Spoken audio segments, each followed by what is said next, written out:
In this video, I'm going to discuss the Bitcoin crash narrative. You get this a lot on YouTube, a lot of YouTuber fear mongering. I'm going to discuss why I think this is happening and how you, as a trader and investor, have to be very, very careful about getting too married to opinions or a thesis on what might happen with Bitcoin, especially with the halving coming up in the first quarter of 2024. So just briefly looking on a chart here, you can see that Bitcoin has been in a consistent uptrend since the end of last year, and all the way from 15,000 we're up a lot. Like, we're at 37,000 now, and even from the lows we saw at the beginning of September, we're up a significant amount. In terms of actual percentage, we're talking 50%, which is a crazy amount for Bitcoin, which is such a large cap coin. And obviously, a lot of the other altcoins have outperformed and done even better. So I'm not just picking on Data Dash. It's just that on this particular channel, there's a lot of negative Bitcoin opinion, especially over the last 2-3 months, with a lot of talk about Bitcoin collapse being imminent. And by the way, just for the record, I think some of the analysis in this channel is actually really good, and it's very interesting, some of the kind of concepts and theories. But to be honest, in the last few months, there have been a lot of negative opinions on Bitcoin. And I often wondered, like, why that would be, because if you're a trader, you shouldn't really be married to one side or another. I mean, you can have a thesis and stuff, but if it's not playing out the way you expect it to, you have to be kind of a little bit more reactive. When it comes to trading, being reactive is actually a good way to live. Now, in life in general, you don't want to be reactive. It's actually not a good way to live. But in volatile markets, staying on your toes and trading the opportunities is a lot better. So when we look at Bitcoin and some of the other altcoins, one thing you have to understand is this perfect bull market where things just go up with pullbacks along the way, this is never going to happen, and this is not going to exist. Nothing is going to repeat exactly as it has done before.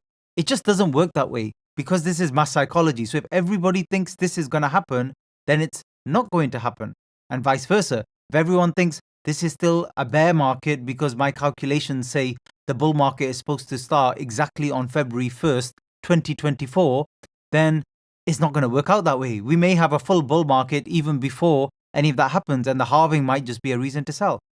So don't expect everything to be perfect. Also, don't expect some incredible bullish news at the bottom that will push everything up. Markets, again, they just don't work that way. They never did. Especially the stock market, for example. A lot of people bearish with the stock market over the last 12 months have been repeatedly burnt because they were believing it to be a massive crash on the horizon. Yes, there may be one, but if you think there is one every year, imagine how much you've missed out on. Like, look at this move in Bitcoin. This is a massive move that a lot of people have missed out on. And I think I remember him saying on this particular channel that he's not made any altcoin recommendations yet. And obviously, he's not recommending investing in Bitcoin either. But the problem with that is you're missing a lot of the gains here that could help you build up your trading account. It's always going to be risky with Bitcoin. There's never going to be a time when it's not volatile or it's immune to get 30 or 40% pullbacks. To be honest, in the bull market, the full-on bull market, the pullbacks are going to be more severe because you're moving up in price so quickly. And the honest truth of the matter is, for example, here Solana was all the way down at 14 back in June, and then topped at 67, and I was likely just consolidating before potentially another move. But again, we don't know for sure. We're not going to get married to an opinion. But basically, some of these, you could have been a blind monkey in the past 6 months and made money on any crypto coin under the sun. And the minimum you would have gained is 40%. And the maximum would have been about 1,000%. So just think about that. In this stage, which is so early, where retail is not even involved, and a lot of people are still considering it a bear market, this is, between these two numbers, that's how big your account could have grown to. And even here, you wouldn't have lost any money, because mostly the maximum some of these coins are down from the absolute highs is only about kind of like 20 to 35%. So you can't, you'd still be in a lot of profit. That's the reality. And unfortunately, by following some of these YouTubers, you are missing out on all of these gains because you're being too nervous. So that begs the question, why are they so bearish? Like, why is everybody so nervous? Now, I think there's a couple of reasons for this. One of the reasons, I think, is because on the way down with the bear market, a lot of people have lost a lot of money, and it's understandable. Even some of the YouTubers will have lost a good bit of money during this period, especially if they're holding on and then they have these, again, longer term opinions, maybe longer term horizon, 10 years, 20 years. They don't want to swing trade at all. And they're holding at a loss. And then some of that fear is almost transferred onto the viewers.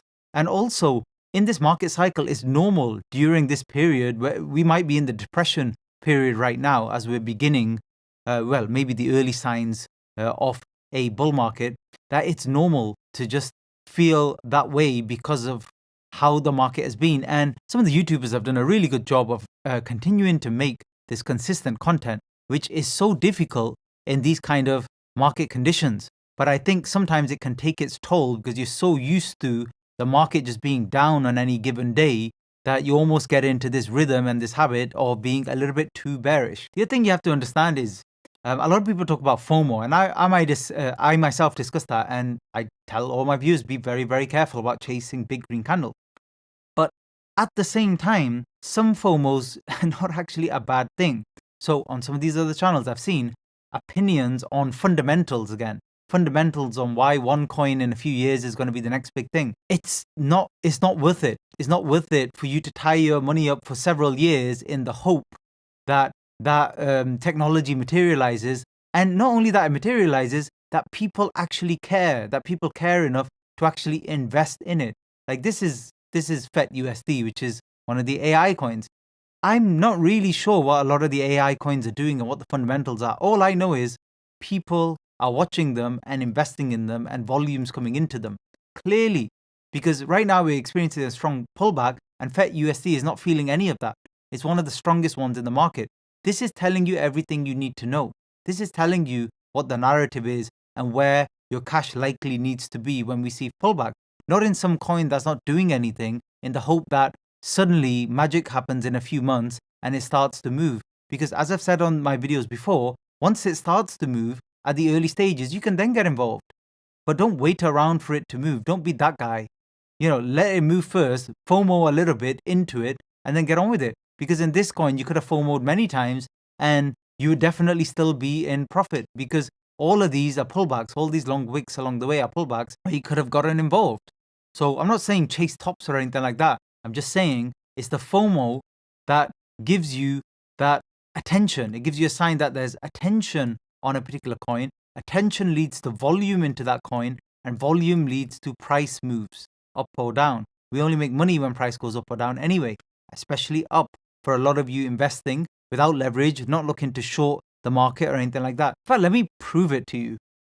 Just so it's beyond a shadow of a doubt. This is Facebook stock, so now called Meta. And let me just zoom out to a weekly chart. Now, some of you may remember this with all the FUD that was around Facebook, but basically it got down to a price of actually below $90. And this was back in October 2022. All FUD regards to the metaverse, its future plans, etc. Now, you tell me, in the space of, we're talking a few months either side of this, has this particular company suddenly fundamentally become such a poor company that its stock price was right to fall 75%? And then you tell me, in the same period of time of just a few months, has it fundamentally changed? Everything about the company fundamentally changed to the point it's become such a better company that it should be up 260% off those lows. So hopefully that proves my point here with this one example, that it's mass psychology we're trading here. It's not fundamentals. It never has been. Like, those help because the fundamentals are what people care about, and then if more people care about it, and they're more likely to invest.